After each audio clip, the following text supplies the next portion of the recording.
wabarakatuh. Alhamdulillahi rabbil alamin.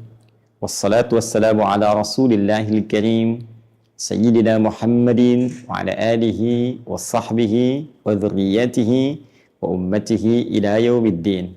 Wa ba'du. Saudara-saudariku, alhamdulillah kita berjumpa kembali di program Aku Suka edisi ke-25 tanggal 25 Ramadan tahun 1441 Hijrah. Seperti biasa, kita awali jumpa kita dengan bermohon kepada Allah Subhanahu wa taala.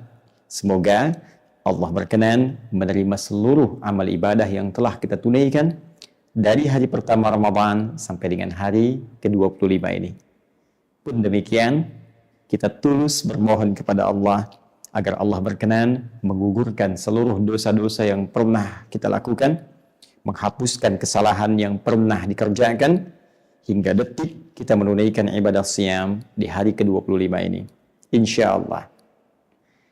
Penting untuk diutarakan bahwa dalam rangkaian paket ayat Ramadan, saya menyebutkan paket karena perintah menunaikan puasa siam Ramadan tidak berdiri tunggal melalui firman Allah di Al-Baqarah 183 itu.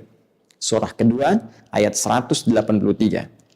Namun demikian perintahnya berupa syariat yang terpaketkan secara umum, ayatnya kemudian disatukan di Al-Baqarah surah kedua ayat 183 sampai 187 itu. Mulai permulaan perintahnya hingga kemudian diuraikan detil pelaksanaan hariannya, kemudian diberikan toleransi bagi orang yang mungkin tak mampu menunaikannya, kapan ia bisa menggantinya, hingga kemudian turun keterangan tentang kemuliaan amalan-amalan, bahkan beberapa persoalan-persoalan yang mungkin terjadi pada saat siam itu. Yang menarik untuk kita bahas di kesempatan ke-25 Aku Suka ini adalah di antara rangkaian paket ayat Ramadan ini. Dari ayat 183 sampai ayat 187 ada bagian di ayat 186 yang rasanya begitu mahal untuk kita lewatkan. Karena itu kita akan fokus pada kajian kita menggali kemuliaan ayat 186 di paket Ramadan di surah Al-Baqarah ini, yang dengan itu kita selalu membiasakan program Aku Suka dengan memulai untuk bermohon, berdoa kepada Allah Subhanahu wa taala. Perhatikan firman Allah di Quran surah kedua ayat 186, dan ini dasar bahasan kita untuk memberikan tema pada pertemuan kali ini, cara cepat dikabulkannya doa. Cara cepat dikabulkannya doa. Cara cepat terkabulnya doa. Perhatikan kalimat Qur'annya teman-teman sekalian. Wa idza sa'alaka 'ibadi 'anni fa inni qarib ujibu da'watad da'i idza da'an falyastajibu li wal yu'minu bi la'allahum yarshudun. Baik, fokus kembali. Wa idza sa'alaka 'ibadi, kata Allah dan Muhammad sallallahu alaihi wasallam, jika ada di antara hamba-hambaku datang kepadamu untuk mencari aku, bertanya kepadamu tentangku, bagaimana mendekat kepada Allah, ya. Dan ini sangat menarik. Biasanya kalau ada orang yang ingin mendekat kepada Allah, motifnya kan umumnya dua, ya. Satu, bila dia tidak datang mendekat untuk berdoa karena punya kebutuhan tertentu, atau yang kedua, dia datang kepada Allah untuk bertobat. Namun keduanya, baik minta ataupun dimohonkan untuk bertobat, minta sesuatu dengan bertobat, bukankah keduanya secara umum disebut dengan doa? Ya kan? Minta sesuatu, doa. Taubat kan minta juga, minta ampunan Allah Subhanahu wa taala. Bukankah saat kita minta ampunan kepada Allah, kita sedang berdoa kepada Allah? Rabbighfirli, ya Allah, saya mohon ampuni dosaku. Bukankah itu doa? Allahumma innaka afuwun tuhibbul afwa fa'fu anni. Ya Allah, engkau sangat Maha Pemaaf. Engkau mencintai hambamu yang minta maaf, maka dengan cintamu maafkan hamba ya Allah. Bukankah itu doa? Nah, menjadi menarik, ayat ini tiba kemudian hadir di sela-sela paket ayat Ramadan dan masuk ke dalamnya. Saya sebut sela-sela karena berada di pertengahannya. 183 sampai 187. Tiba kemudian 186-nya ayat tentang doa. Ini yang menjadikan fitrah kita saat Ramadan itu banyak berdoa. Silakan. Bukankah saat akan mulai berpuasa sudah berdoa? Selesai sahur berdoa. Saat puasa berdoa, mau buka berdoa, bahkan di tarawih pun kita masih berdoa juga. Karena memang fitrah kita saat puasa itu cenderung meningkatkan amal soleh, sehingga dengan peningkatan amal itu keadaan kita merasa lebih dekat dengan Allah Subhanahu wa taala. Kan rumusnya sederhana.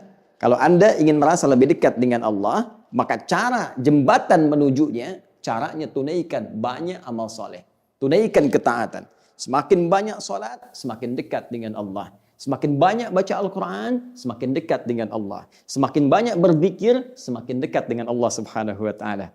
Nah, menjadi menarik ketika kita di bulan Ramadan ini, bukankah kita disupport untuk banyak menunaikan ibadah?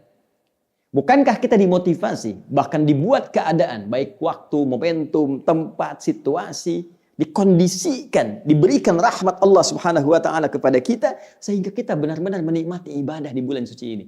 Malam senang sholat, tak ada pantangan. Ya, siang bisa baca Al-Quran, bisa sedekah ringan, beda dengan bulan-bulan lain. Tidak sama dengan waktu biasa. Keadaan ini yang menjadikan kita merasa lebih dekat dengan Allah Subhanahu wa taala. Saat keadaan dekat itulah Al-Quran memberikan isyarat. Jangan sia-siakan, minta kepada Allah. Mohon, berdoa. Karena keadaan yang paling dekat itu yang terbaik untuk minta. Makanya Nabi pernah menyampaikan kepada para sahabat, ya innama aqrabal abdi min rabbih wa huwa sajidun fa aktsirud doa. Kata Nabi, ya sungguh keadaan terdekat antara seorang hamba dengan Rabbnya saat sujud. Maka perbanyak doa saat sujud. Poinnya, Nabi meminta kita memperbanyak doa saat sujud, disebutkan oleh beliau keadaan terdekat antara hamba dengan Rabbnya. Keadaan terdekat. Ramadan langsung dijadikan oleh Allah, menjadikan kita lebih dekat dengan Allah. Maka turunlah ayat menyampaikan pada kita, isi dengan doa. Datang kepada Allah. Baik, lantas kemudian hamba bertanya, ya Allah, melalui Rasulullah SAW. Bagaimana cara mendekat kepadamu? Maka turun jawaban, kata Allah, wa idza sa'alaka ibadi. Allahu Akbar. Kalimat menggunakan ibad. Wa idza sa'alaka ibadi. Muhammad sallallahu alaihi wasallam, idza bertemu dengan fi'il madhi sa'alaka, maka maknanya mudhari'. Ya, sa'alaka. Lawannya idh kalau bertemu dengan fi'il mudhari maknanya madhi, lampau, past tense. Tapi kalau idza bertemu dengan fi'il madhi maka maknanya mudhari. Nanti kalau ada, ya, dan Allah Maha mengetahui, karena itulah kemudian semua terjadi. Ya, bayangkan, bisa tergambar di benak kita. Allah memberikan gambaran lewat firman-Nya kepada Nabi Muhammad sallallahu alaihi wasallam. Muhammad sallallahu alaihi wasallam, jika nanti ada hambaku mencari-cari aku, bertanya kepadamu, ya. Dan itu terjadi pasti dengan pengetahuan Allah Subhanahu wa taala. Baik, apa yang terjadi? Nabi diinfokan kalau nanti ada yang bertanya demikian, fa inni qarib. Katakan pada mereka, janganlah mencariku. Aku dekat. Allahu Akbar. Saya garis bawahi dulu dua hal ya. Satu, ini. Kedua, ini. Perhatikan, Allah menyebutkan yang berusaha mencari, ingin mendekat kepada Allah, disebut dengan kalimat ibad. Ibad dalam Al-Quran setidaknya dibagi pada dua bagian. Pertama, jika Allah menunjuk kepada orang yang baik, yang banyak berbuat amal saleh, maka disebut dengan kalimat ibadun. Jamak dari kata abdun.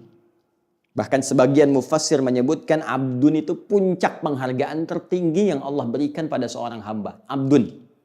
Karena itulah Rasulullah SAW ketika diisrakan Dari Masjid Al-Haram ke Masjid Al-Aqsa, kalimatnya menggunakan abdun. Quran surah ke-17 ayat pertama. Subhanalladzi asra bi'abdihi laylam minal masjidil haram ilal masjidil aqsa. Bi'abdihi. Maha suci Allah yang memperjalankan hambanya, mengisrakan hambanya, abdun. Ya, jadi kalau kita menggunakan dan kita menemukan kata ibad, ya, kalau kita menemukan kata ibad dalam Al-Quran, jama' dari kata abdun, maka yang pertama bisa menunjuk hamba Allah yang saleh.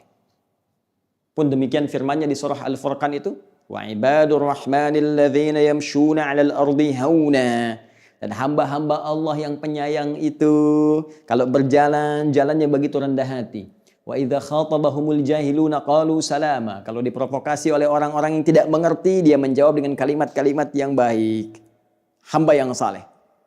Pun demikian, kalimat ibad juga didapatkan dalam narasi Al-Quran menunjuk pada hamba yang banyak berbuat salah. Ini yang sangat menarik. Jadi ada hamba yang banyak mengumpulkan amal saleh, ada banyak juga hamba yang terjebak pada limpahan amal salah. Kita beri contoh Quran surah ke-39 misal Az-Zumar, ya, di ayat yang ke-53. Ya, ketika Allah berfirman, "Qul ya ibadiyalladzina asrafu ala anfusihim la taqnatu min rahmatillah." Katakan Muhammad sallallahu alaihi wasallam, infokan kepada hamba-hambaku yang telah berlumur dosa dalam hidupnya. Dan dia masih mau kembali kepada Allah. Katakan pada dia, jangan putus asa dari rahmat Allah subhanahu wa ta'ala. Innallaha yaghfirudz dzunuba jami'a. Sungguh Allah akan mengampuni semua jenis dosa jika dia mau kembali bertobat kepada Allah subhanahu wa ta'ala sebelum nyawa sampai ke kerongkongan. Perhatikan, ibad menunjuk pada yang saleh, menunjuk pada yang salah. Bukankah kalau yang soleh meminta, dia meminta sesuatu pada doa-doa urusan dunia dan akhiratnya? Ya. Dan pun demikian, bukankah yang salah bila meminta, dia berdoa untuk taubatnya? Ini yang saya maksudkan tadi. Ada yang datang saat Ramadan meminta satu kebaikan dunia akhirat, ada yang datang bertobat kepada Allah memohon ampunan Allah Subhanahu wa taala. Baik. Saya mau katakan kepada Anda, jika ada yang berkata begini, di mana ya Ustadz Adi? Sekarang sudah jam 7:05. Belum datang juga waktunya ceramah. Di mana ya Ustadznya? Sekarang sudah jam 5:05. Online-nya belum muncul, ditunggu-tunggu. Misal. Maka ada yang komen misalnya, aduh kayaknya hari ini tidak tausiah. Wah kayaknya ada keterlambatan. Bukankah perasaan ke kita agak gelisah? Bukankah cenderung merasa tidak tenang? Bayangkan kalau kalimatnya begini. Perhatikan kalimatnya. Tenang aja, nggak usah banyak dicari. Beliau sudah dekat. Ya, tenang saja, sudah siap-siap kok. Sekarang mau muncul nih. Bukankah secara psikologis kalimat itu lebih menenangkan kepada jiwa? Perhatikan bahasa Al-Quran. Allah berfirman kepada Nabi Muhammad SAW, Muhammad, jikapun ada hamba-hambaku, baik yang ingin minta kepada aku berdoa, ataupun ingin taubat kepada aku khususnya di Ramadan ini, ingin balik, ingin menata diri, ingin kembali putih bersih, ingin kembali ke fitrahnya. Katakan kepada mereka, aku dekat. Aku tunggu mereka. Dekat, tak usah mencari, langsung mohon, langsung taubat. Siangnya, malamnya, dosa siang jangan tunggu malam untuk taubat. Karena belum tentu Anda melampaui maghrib untuk melewati batas kematian kita jika ajal telah tiba. Jika malam kita berdosa, jangan tunggu subuh. Karena belum tentu kita melewati batas sahur untuk bisa mengalahkan ajal jika ia datang menjemput kita. Baik, jadi kalimat ini memberikan kesan kepada kita bahwa di bulan Ramadan itu ada keutamaan untuk berdoa. Di bulan Ramadan itu ada waktu yang istimewa untuk memohon kepada Allah sekaligus bertobat dari setiap dosa-dosa. Baik, dan yang paling luar biasa adalah janji Allah yang langsung merespon setiap hamba bila ia mau memanfaatkan momentum ini untuk berdoa. Perhatikan kalimatnya. Ujibu da'watad da'i idza da'an. Ujibu da'watad da'i. Ujibu da'watad da'i. Ujib. Kalimat menggunakan bentuk mudhari'. Kalau di bahasa Inggris bisa diterjemahkan dengan present, continuous, future. Sekarang, terus berlangsung sampai kapanpun. Seakan Allah memberikan harapan kepada kita semua, bukan hanya umat di era Nabi Muhammad SAW saja kalau berdoa dikabulkan. Bukan hanya di era beliau yang mulia saja kalau orang taubat bisa diterima taubatnya. Sampai kapanpun. Imma kita yang akan wafat atau dunia yang meninggalkan kita. Jika ada orang yang memohon kepada Allah, kata Allah benar caranya, apalagi spesial waktunya, maka aku jamin, kata Allah, aku akan kabulkan apa yang ia mohonkan kepadaku. Idza da'ani ujibu da'watad da'i idza da'an. Allahu akbar. Baik, berhenti dulu sampai di sini. Ya, kita sekarang coba ambil praktek dulu. 1. Sekiranya ada peluang bagi kita untuk bermohon di bulan Ramadan yang mulia ini, dengan jaminan ayat tadi, bahkan ayatnya masuk dalam paket Ramadan. Apa yang sekiranya kita mohonkan kepada Allah Subhanahu wa taala? Baik. Jika kita termasuk kalangan yang ini, misal dengan izin Allah, doa apa yang mustajab kiranya bisa kita mohonkan dan segera dijawab oleh Allah Subhanahu wa taala? Ataupun jika kita masuk dalam golongan yang ini, dan pasti kita masuk dalam golongan ini karena kita tidak maksum, tidak terjaga dari maksiat. Maka bagaimana cara istighfar, cara taubat yang benar? Sehingga dengan itu peluang kita cepat dijawab oleh Allah Subhanahu wa taala dan dikeluarkan dari yang salah kembali menuju yang saleh. Ini yang coba kita turunkan dulu pembahasan utamanya dalam narasi Al-Qur'an dan sunnah Rasulullah sallallahu alaihi wasallam. Teman-teman sekalian, yang sangat menarik, semua paparan ini jika kita kembalikan kepada Al-Quran, Masya Allah, sungguh terangkai secara sempurna. Sinergi yang sangat luar biasa. Petunjuk umumnya ada, detailnya disampaikan. Dalam konteks ini, Al-Quran memberikan kita turunan, gambaran dari doa yang umum sampai yang spesifik yang bisa kita mohonkan sesuai dengan kasus yang kita alami. Saya beri contoh. Petunjuk doa umum. Bismillah. Misal, ini insya Allah orang-orang Indonesia umumnya hafal. Ya, dan punya istilah sendiri. Itu ada di Quran, surah kedua Al-Baqarah, ayat 201. Paling kanan sebelah bawah di mushaf. Wa minhum may yaqulu rabbana atina fid dunya hasanah wa fil akhirati hasanah wa qina adzabannar. Masya Allah. Doa apa itu? Sapu jagat. Istilah Indonesia. Tanya pada orang Arab, tadri sapu jagat?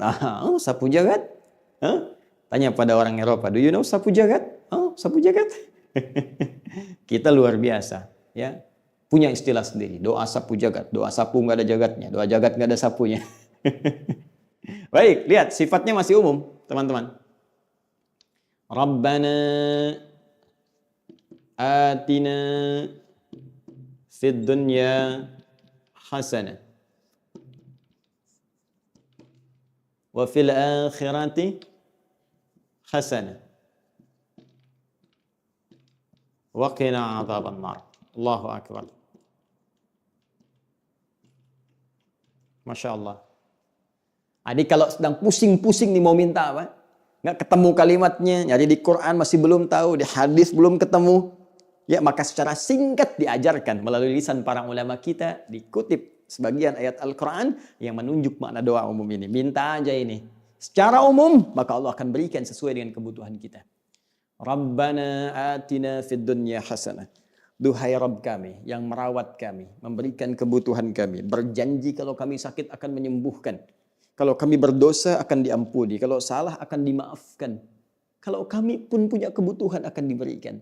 Maka dengan janjimu kepada kami ya Allah, saat bahkan kami dalam kandungan itu.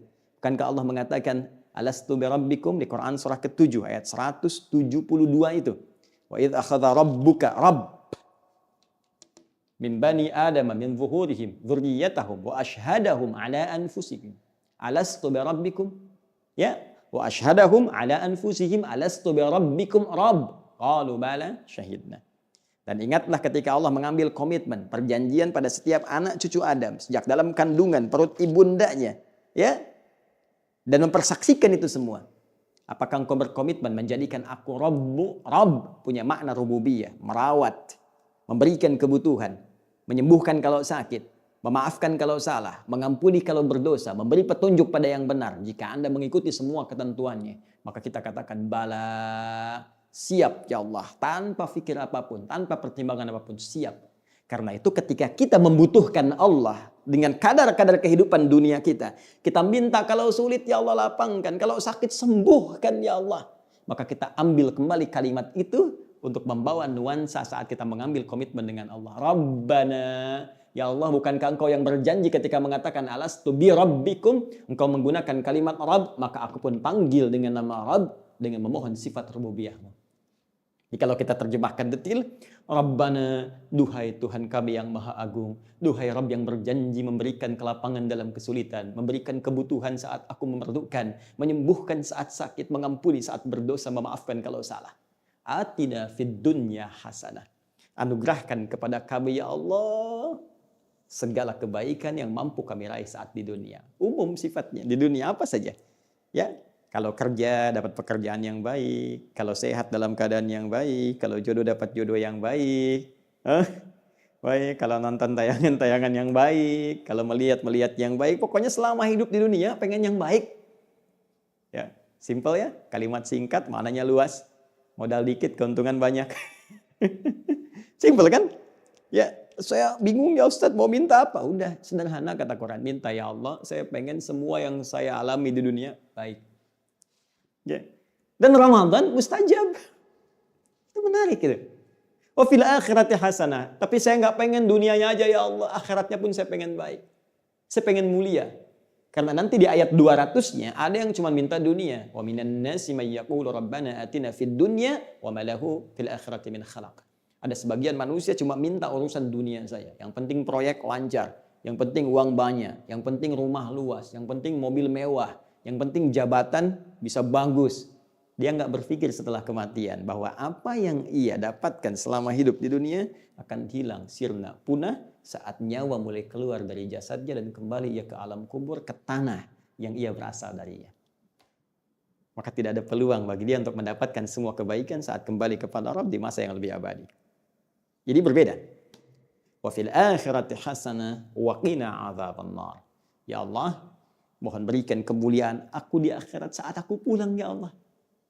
Baik, tapi yang paling menarik, kalimat ini menjadi penegasan. Wa qina adzabannar, dan jauhkan dari ancaman neraka. Jauhkan dari siksa neraka. Kenapa kalimat ini penting? Karena nanti ada yang pulang ke akhirat, memang nanti sepanjang dia beriman, ada amal soleh, bisa masuk surga. Cuma persoalannya kalau dihisab, timbangan amal salahnya banyak, salah banyak, soleh sedikit, mampir dulu ke neraka. Jadi ada yang ke surganya lewat neraka dulu. Tuh. Nah kita mohon ya Allah, kalaupun saya nanti ke surga dengan izinmu, jangan mampirkan saya ke neraka, jauhkan saya dari ancamannya. Masya Allah. Yang berikan informasi ini, yang mengarahkan langsung Allah. Allah yang kasih doanya, Allah yang berikan waktunya, Allah yang tunjukkan caranya, dan pasti Allah pula yang mengabulkannya. Ini poinnya. Ini masih umum. Jadi kalau lagi bingung-bingung malam, udah banyak doa apa yang dibaca? Nih.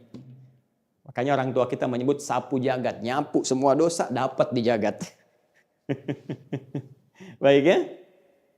Tapi kalau kita ingin spesifik misal, kita turunkan lagi. Ustadz, saya ini imannya suka naik turun. Kayak lift, naik turun, naik turun, naik turun. Ya, gimana caranya Ustadz? Kalau sedang naik semangat ibadah, kalau sedang turun malas, jangankan yang sunnah, fardu pun kadang terlambat. Baik, maka ada doa langsung di Al-Quran ditunjukkan. Dan nanti di hadis dikuatkan. Di Al-Quran di surah Ali Imran, surah ketiga, ayat ke-8. Ya, paling kiri agak ke bawah. Rabbana, lagi-lagi pakai ini. Rabbana, la tuzigh qulubana ba'da idh hadaitana wa hab lana min ladunka rahmah innaka antal wahhab. Duhai Allah yang merawat kami, duhai Allah yang melihat kami, menatap kami, memberikan segala apa yang kami butuhkan dalam kehidupan dunia, dan berikan syafaat dengan izin-Mu di akhirat nanti ya Allah. La tuzigh qulubana. Mohon rawat ya Allah jiwa kami. Mohon rawat jiwa kami ya Allah. Jauhkan dari segala yang bisa memalingkan kami dari ketaatan kepadamu. Ba'da idh hadaitana, setelah Engkau memberikan petunjuk kepada kami. Ya, kalau sudah senang ke masjid ya Allah, jangan sampai saya nggak ke masjid lagi. Kalau sudah hijrah ya Allah, jangan sampai saya melepaskan hijrah ini. Kalau sudah berjilbab ya Allah, jangan sampai saya lepaskan lagi jilbab ini ya Rabb. Kalau sudah senang berjamaah ya Allah, jangan sampai ada kegiatan yang bisa memalingkan saya dari jamaah ini. Ya. Rabbana la tuzigh qulubana ba'da idh hadaitana wa hab lana min ladunka rahmah, dan mohon anugerahkan rahmat-Mu ya Allah, rahmat. Sudah, kalau sudah rahmat itu sudah puncaknya. Ya, sudah puncaknya. Bisa kesenangan, kenyamanan, kesuksesan, ketenangan. Bahkan di rumah tangga juga ada rahmat. Bukankah dari samara, sakinah, mawaddah, rahmat kan? Ya, Quran surah ke-30, ayat 21 itu. Litaskunu ilaiha wa ja'ala bainakum mawaddatan wa rahmat. Itu kalau sudah rahmat, luas.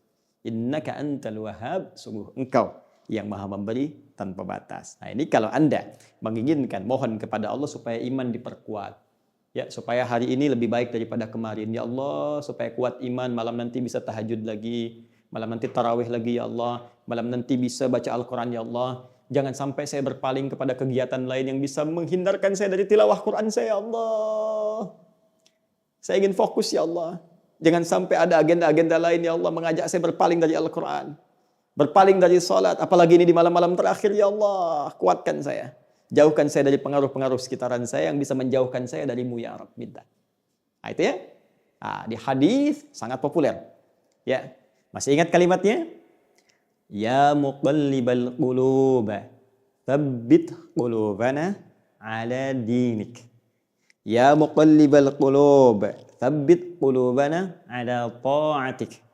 Ya muqallibal qulub, tsabbit qulubana ala al-iman. Tuh.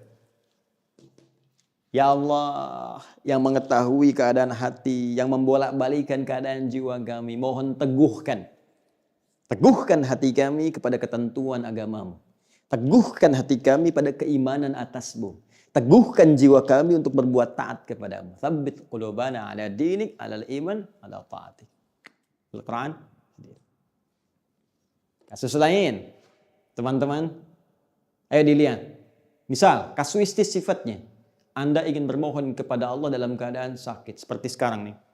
Ada wabah, ada penyakit, minta. Ini saya berikan satu rahasia penting dalam Al-Quran.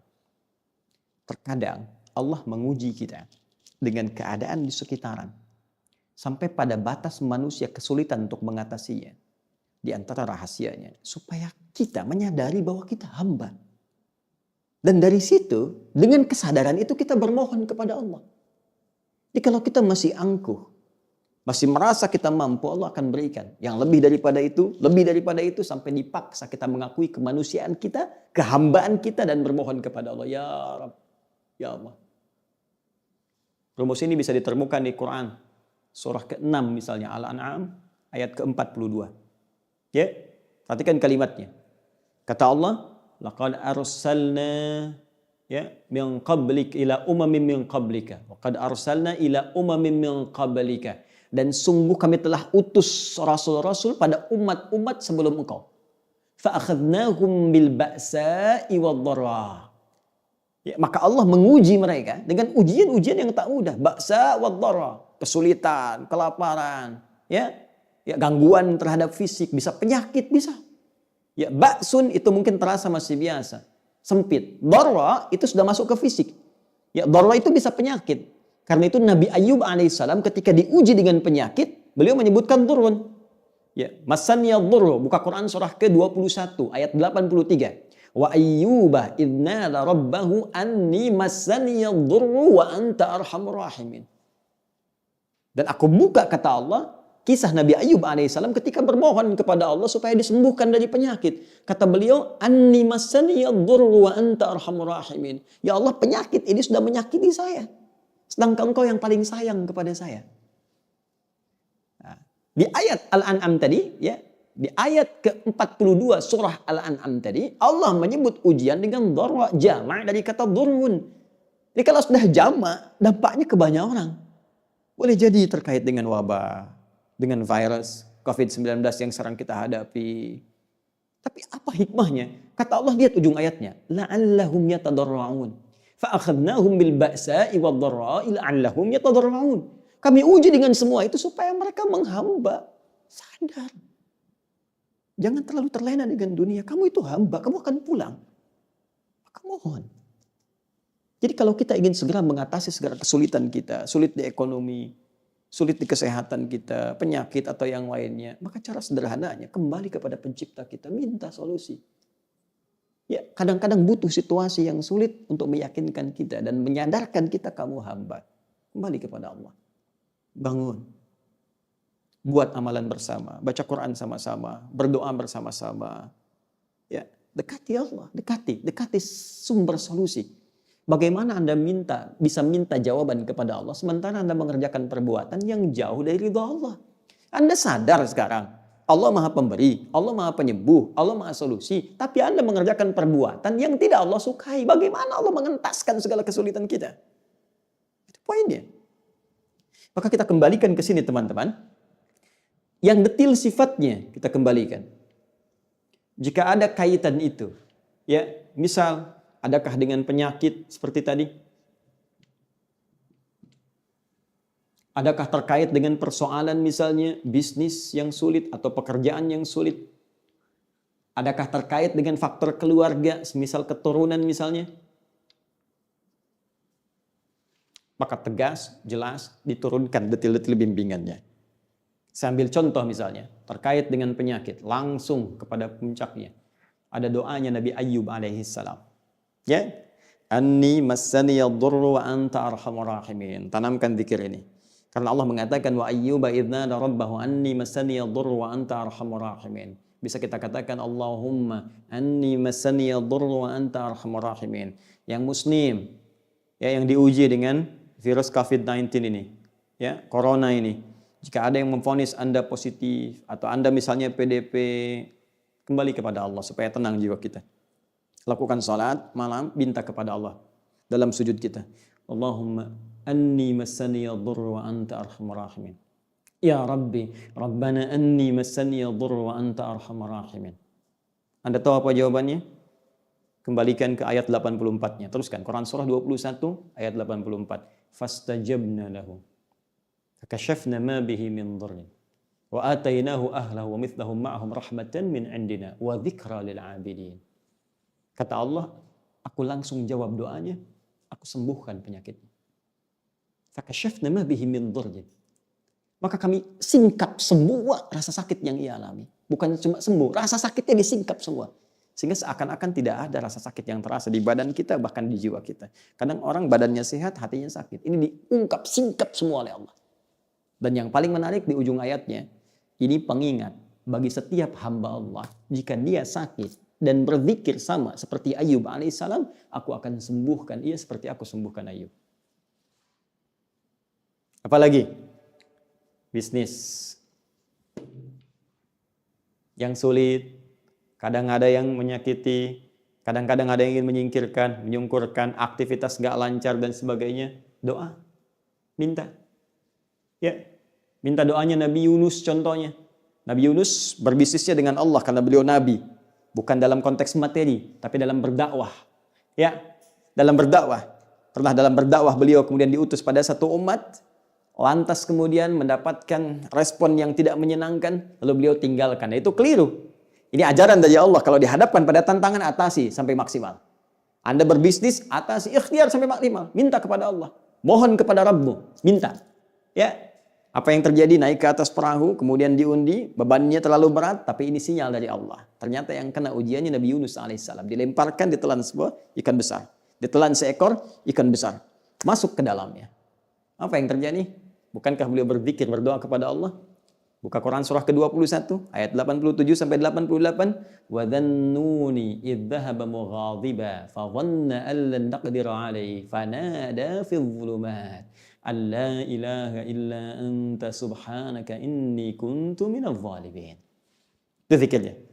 La ilaha illa anta subhanaka inni kuntu minadh dhalimin. La ilaha illa anta subhanaka inni kuntu minadh dhalimin. La ilaha illa anta subhanaka inni kuntu minadh dhalimin. Apa jawabannya? Buka ayat 88-nya. Fastajabna lahu wa najjaynahu. Ya. Wa kadzalika nunjil mu'minin. Fastajabna lahu. Ya, kami jawab doanya. Kemudian apa? Kami bebaskan dia.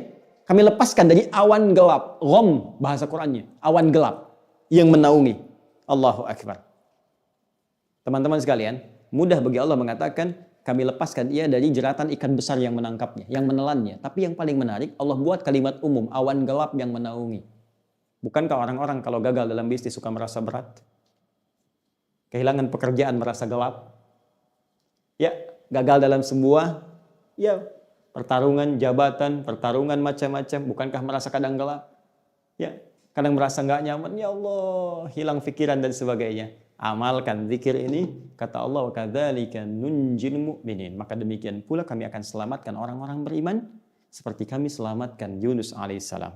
Setelah itu beliau diutus kembali pada 100.000 masyarakat, 100.000 orang di tempat tertentu dan berhasil dengan dakwahnya saleh. Ya, kalau sudah dapat bimbingan Allah Subhanahu wa taala, hati jadi lapang, maka apapun yang Anda hadapi, Anda akan berikhtiar dan dengan ikhtiar itu Allah kirimkan kemudian keberkahan pada diri Anda. Demikian ayat 89 sampai 30 sampai 90-nya. Demikian ayat 89 sampai 90-nya. Di surah ke-21 itu tentang keturunan yang bahkan divonis secara medis, secara klinis mustahil istri ini bisa melahirkan karena dia monofos, karena dia mandul. Allah langsung jawab. Kami jawab doanya Zakaria itu. Ya, di ayat 89-nya wa Zakaria idznada rabbahu, ya Rabbi la tadharni farda wa anta khairul warithin. Ketika Zakaria berdoa kepada Allah Subhanahu wa taala, ya Allah, jangan biarkan aku sendirian, enggak ada yang mewarisi aku. Sedangkan Engkau yang terbaik dalam memberikan keturunan ya Allah. Mengirimkan kepada kami ya Allah, mengabulkan doa-doamu ya Allah. Fastajabna, kami jawab doanya. Ya, wa wahabna lahu Yahya. Kami berikan kepada Zakaria Yahya. Yang paling menarik, wa aslahna lahu zaujah, dan kami perbaiki keadaan istrinya yang divonis secara medis gak mungkin sembuh, punya keturunan setelah itu. Sekarang persoalan kita apa di Ramadan ini? Maka keluarkan ayatnya, keluarkan hadisnya, dan yang standar itu yang dipakai oleh kita, seperti kita bermohon setiap malam, Allahumma innaka afuwun tuhibbul afwa fa'fu anni. Banyak istighfar kepada Allah, banyak minta-minta dalam berdoa dan cari waktu mustajab. Mumpung sekarang masih ada waktu, beberapa malam sebelum berakhir, saya sarankan tinggalkan yang tidak bermanfaat dulu, fokuskan diri kita pada kebutuhan kita. Jika dunia ada terasa sulit, minta, ya Allah lapangkan rezekiku, ya Allah dalam situasi saat ini, ya Allah lapangkan. Berikan kesempatan ya Allah untuk bekerja lagi, berikan kesempatan untuk bisa mendapatkan rezeki terbaik darimu, ya Allah sembuhkan penyakitku, ya Allah makmurkan negeriku. Ini yang terbaik kita mintakan. Jika merasa cukup dengan dunia, mohon kepada Allah untuk akhirat. Ya Allah, anugerahkan keluargaku sebagai ahli surga. Jadikan kami ahli Al-Quran. Jadikan Quran sebagai teman di alam kubur nanti, syafaat saat di akhirat. Itu yang dibutuhkan oleh kita sekarang. Jika kita mampu mengerjakan itu, ada yang Allah janjikan kepada kita untuk dikabulkan. Ujibu da'watad da'i idza da'ani. Kemudian ayatnya ditutup, falyastajibu li. Maka cepat respon seruanku. Jikalau Allah sudah mintakan, respon. Cepat, jangan tunggu. Sekarang mau buka, doa. Malam, doa. Isi dulu dengan amal soleh. Ingat, doa cepat dikabulkan kalau disandingkan dengan amal soleh. Salat, doa. Baca Quran, doa. Jangan biarkan selesai baca Quran, Anda diam. Setelah itu baca doa. Minta kepada Allah dari permohonan Anda. Cari wasilah dengan amal soleh untuk memohon apa yang kita harapkan. Itu rumus di Quran surah ke-5, ayat 35. Yang paling menarik, waliyu minubi. Engkau harus yakin kepadaku, kata Allah. Jadi minta dengan yakin, la'allahum yarsyudun. Mudah-mudahan dengan itu, mereka, kata Allah, yang ibadah, yang berdoa, mendapatkan petunjuk sehingga lebih berbeda, lebih bisa baik dari hari-hari sebelumnya. Saya kira itu yang bisa disampaikan. Semoga bermanfaat, selamat berbuka, dan semoga apa yang kita kaji hari ini bisa kita segera amalkan. Bagi orang yang merasa sedang sulit, semoga dilapangkan. Bagi yang sakit, semoga disembuhkan. Dan sesungguhnya kita akan kembali kepada Allah Subhanahu wa taala. Karena itu, jangan pernah merasa bosan untuk bertobat sebelum kita wafat. Subhanakallahumma wa bihamdika, asyhadu an la ilaha illa anta, astaghfiruka wa atubu ilaik. Assalamualaikum warahmatullahi